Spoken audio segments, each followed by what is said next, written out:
If there is a 20% basis point change in yield, what will be the changes in price? That is the case. 20% basis points means 0.2%. 0.2%. 100 basis point is equal to 1%. Okay. So 20% basis points means 0.2%. So 0.2% means 0.002. By using the convexity, we can estimate this kind of bond price changes more accurately. So the equation is minus modified duration. So modified duration, what is given is 3.608. So minus 3.608 into yield change, percentage of yield change, that is 0.002 plus 1 by 2. The equation itself, it is given 1 by 2 of convexity, that is 12.91, into percentage of yield change square, that is 0.02 square. So 0.02 square means 0.002 square. So we'll get the equation. Answer is 0.007178. If we multiply with the 100, you will get 0.7178%. So the percentage of change in price will be 0.7178%. Tejashwani, hope you understood.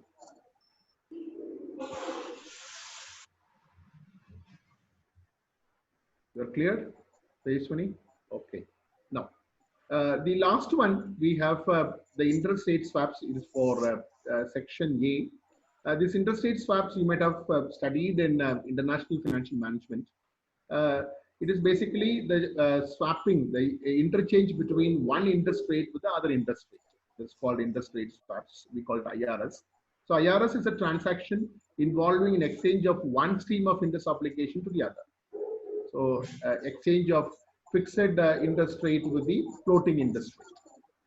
So this results in exchange of fixed interest rate payment for floating interest rate payment.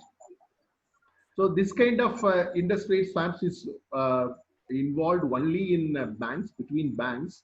It doesn't happen between individuals. It happens only between banks.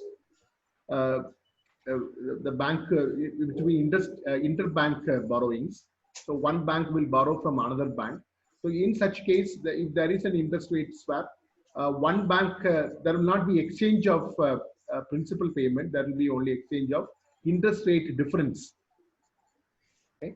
So it is effectively translate a floating rate borrowing into fixed rate borrowing and vice versa. That's what I said earlier.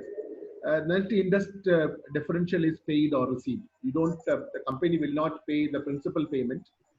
For example, company A borrows, bank A borrows 10 lakhs at the rate of 10% from bank B, and bank B borrows 20 lakhs at the rate of 9% from bank A. So bank B borrowing is more. So bank B will pay, the difference is only 1%. Here, bank A lends at 9%, bank B lends at 10%. So bank B gives only 1%, that difference of that 10 lakhs. So there is no exchange of principal repayment obligations. So it is treated as an off balance sheet transaction. But the balance sheet, it will each bank will show 10 lakhs and 20 lakhs, but it is the off side of the balance sheet transaction. So it can be asked in section A. Okay. I'm not clear about the relation that you said regarding convexity and yield, sir. Yeah. The convexity and yield, the relationship is the bonds with the higher convexity will have a greater price fluctuations. So as all of us know, yield and price are inversely related. So the bonds with the higher convexity,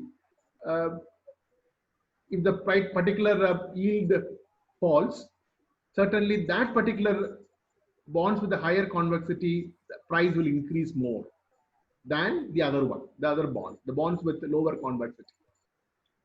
The bonds with the higher convexity, such bonds will have a greater price fluctuations than bonds with a lower convexity.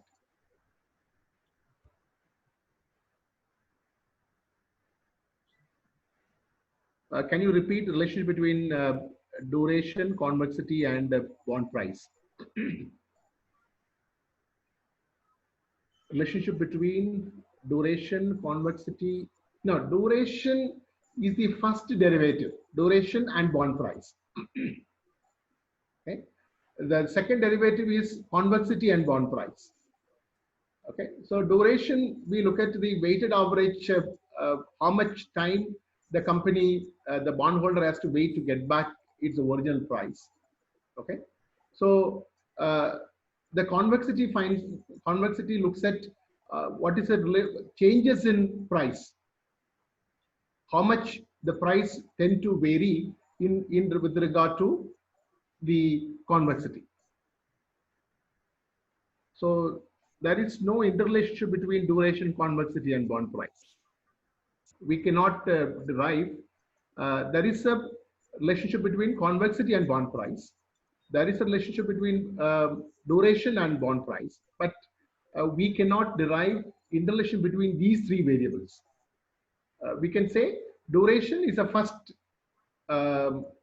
We can say like this: a duration, a bonds with a higher duration will have a greater convexity. Bonds with higher duration will have a greater convexity, and the bonds with a greater convexity will have a greater price fluctuation. So that way we can derive the relationship. Cheryl, you are clear? Bonds with higher duration will have a greater convexity. Bonds with a greater convexity will have a greater price fluctuations. Okay. That way we can derive the relationship. That is bonds, convexity, and price. Bonds with the higher duration will have a greater convexity. Bonds with the higher convexity will have a greater price fluctuations when the yield falls or when the yield increases. Okay, good. A good question. Cheryl, you asked a good question. Appreciate you.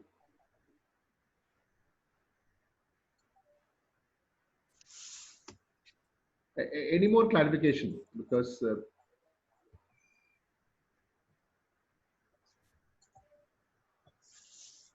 any clarification, anybody?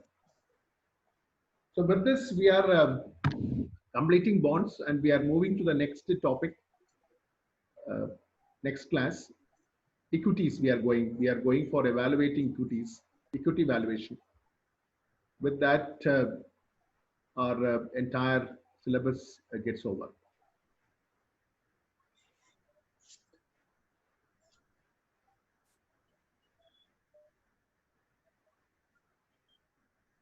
Any clarification, anybody?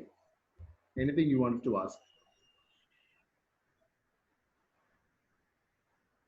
So we are in a very comfortable position, even we don't know how far it goes. Even if it, when you come back, if you get 1 week, everything you have now, you have in all the LMS, you have everything.